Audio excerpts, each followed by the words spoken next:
I am Gary, and I am here for Midwest Mics on UClick TV. We're in the Hy-Vee Arena mobile studios this week. We are down at the Negro League Baseball Museum in the new exhibit on black baseball in living color, featuring the art of Greg Kindler and other artwork and artifacts from the time of the league. We are joined by the president of the museum, Mr. Bob Kendrick.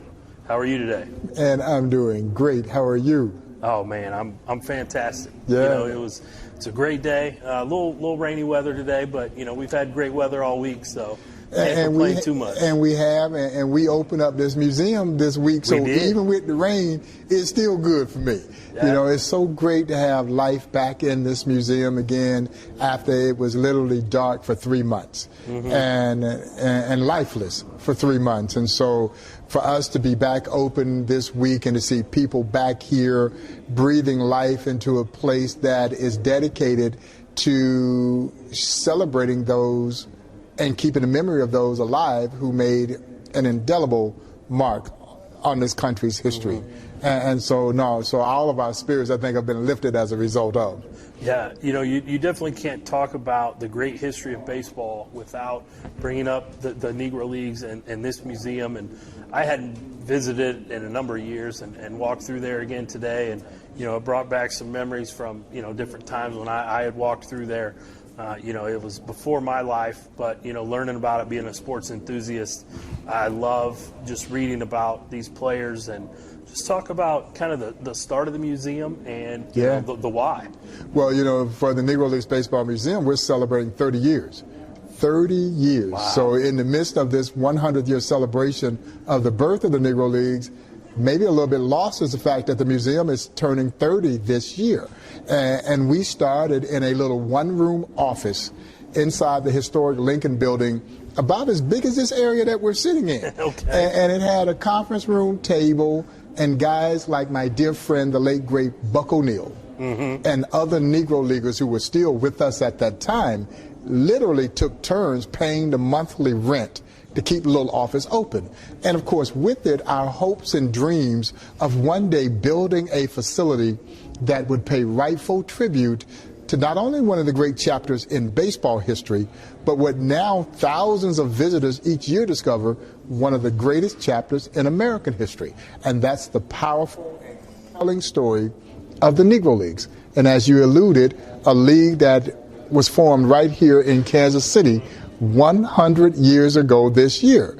And so for people who wonder why a Negro Leagues museum is in Kansas City, it's because Kansas City is the birthplace of the Negro Leagues. The leagues were formed right around the corner at the Paseo YMCA. The building still stands. And that is where Andrew Roop Foster led a contingent of 8 independent black baseball team owners into Kansas City. They met at the Paseo YMCA, and out of that meeting, the birth of the Negro National League. The Negro Leagues would then go on to operate remarkably for 40 years, from 1920 until 1960. Wow, so lots of history in this year, you know, 30 years for the museum, like you mentioned, 100 years since the formation of the Negro Leagues, and, you know, and that building still stands. Still stands. There's some renovation and things that you were a part of going on. You have helped revitalize this area, too, at the 18th and Vine. Talk about some of the new things that are happening down here, and as we're pumping life into this area. Yeah, well, you know, for us, we take a lot of gratification that we've been in this neighborhood for 30 years.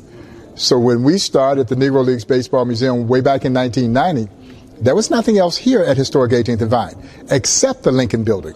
It was the only functioning building in the historic 18th and Vine Jazz District, which once upon a time had been one of the most prominent African-American communities anywhere in the world, because you had that intrinsic mixture of jazz and baseball that was radiating from that one street corner, 18th and Vine. But like a lot of urban areas, it had died. And truth of the matter is, you can trace the rise and fall of the Negro Leagues with that rise and fall of a lot of urban communities. And so when we made the conscious and cognizant decision to anchor here in 1990, there were people who thought we were crazy. Hell, we might have thought we were crazy.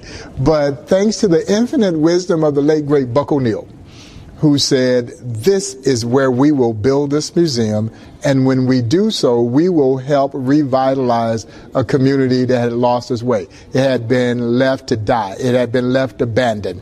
And so we made that decision, and honestly, it was against the wishes of a lot of those who are supporters of the museum. And I can understand the angst that they had about this, because the question was, who's going to come see you? You know, there's no built-in foot traffic. There's nothing there. There's no development there. Who's going to come and see you? But Buck held steadfast to the belief that this is where we will build this museum, and when we do so, we will help resurrect this community. 30 years later, we haven't looked back since. And 30 years in that time, we're now recognized as America's National Negro Leagues Baseball Museum. And when you look at how dynamic the change has been from the time that we anchored here to now, with the Urban Youth Baseball Academy behind us, and of course a beautiful Black Archives of Mid-America right behind us as well. We're next door to the American Jazz Museum. People are living and working and playing at 18th and Vine again. I honestly do not believe that would have happened had the Negro Leagues Museum not made the decision to anchor here. And of course, we're now recognized as America's National Negro Leagues Baseball Museum. But it was never a self-serving proposition for this museum. It was always about the greater good. But we take great pride in the fact that, in essence, we've done for this community what Negro Leagues Baseball did for urban communities across this country. Wherever you had successful black baseball, you had thriving black economies.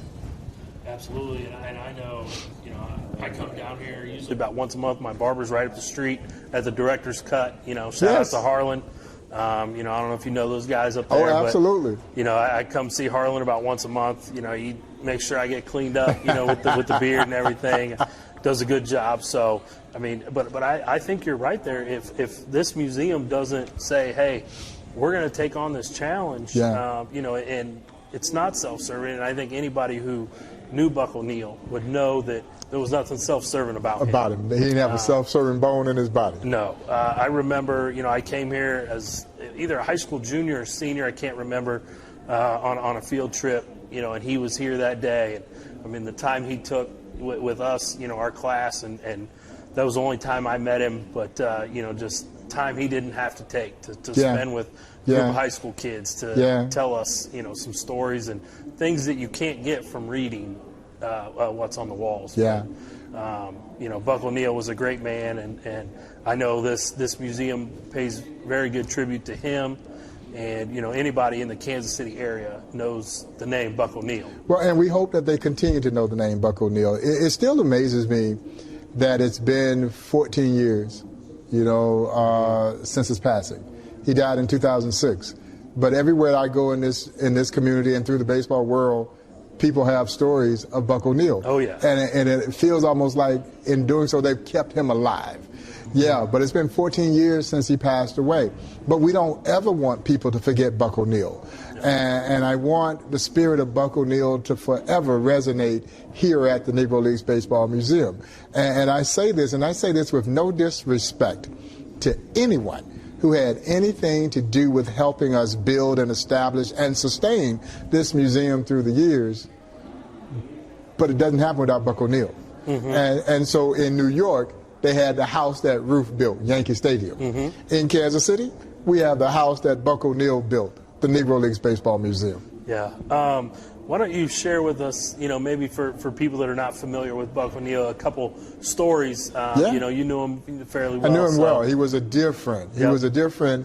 And the thing about it is, Buck was 50 years my senior, but he was like a best friend, and a confidant, and my mentor.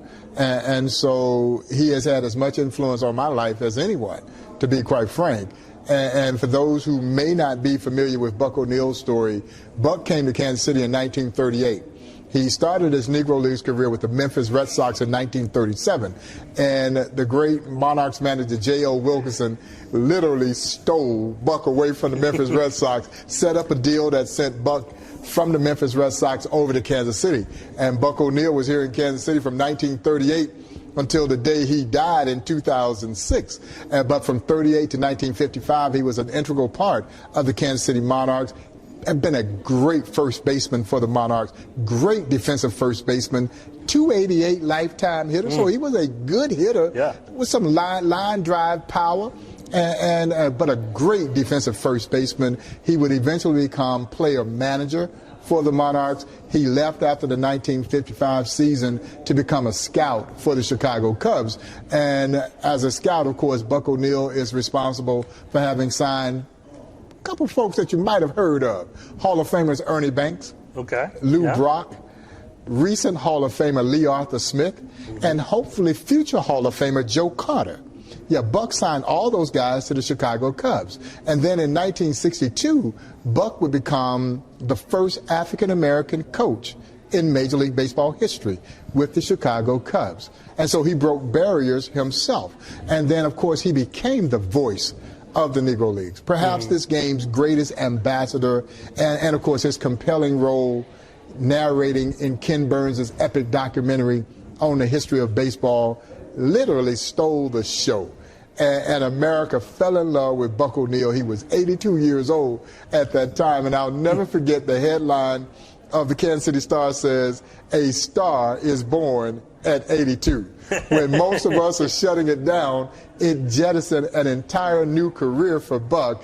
And God blessed him to live long enough to enjoy this newfound celebrity status. Now, he had been a star in the Negro Leagues, but he was a much bigger star after Ken Burns' documentary. And he would always say to me, he says, "Bob, I've been telling these stories for 40 years and nobody ever listened." And Ken Burns gave him a platform and people listened, and there was old Buck, you know, this very charming, gentle man who was telling these wonderful stories to baseball fans that they'd never heard before.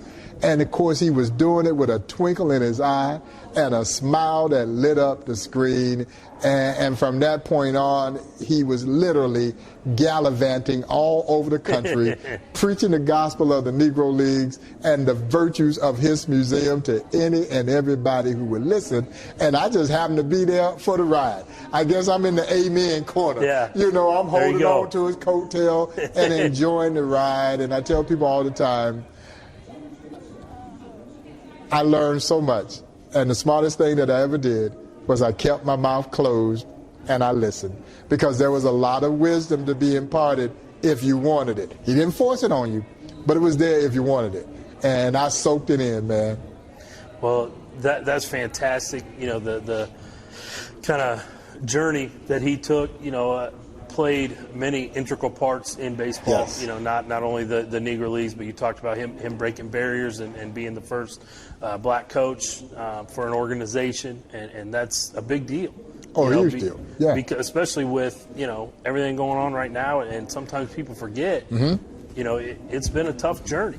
Oh, it was, and there was nothing easy. There was nothing easy. Buck O'Neil was the grandson of enslaved people who imparted change in this country and then lived long enough to enjoy some of the change that he helped make.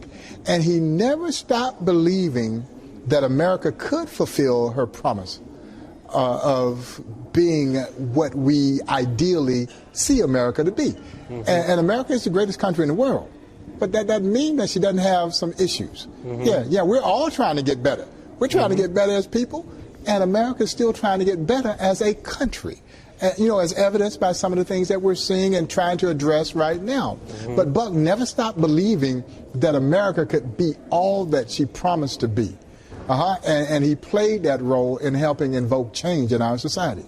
And it's, you know, it's kind of appropriate that the way the show worked out, that we are here on Juneteenth.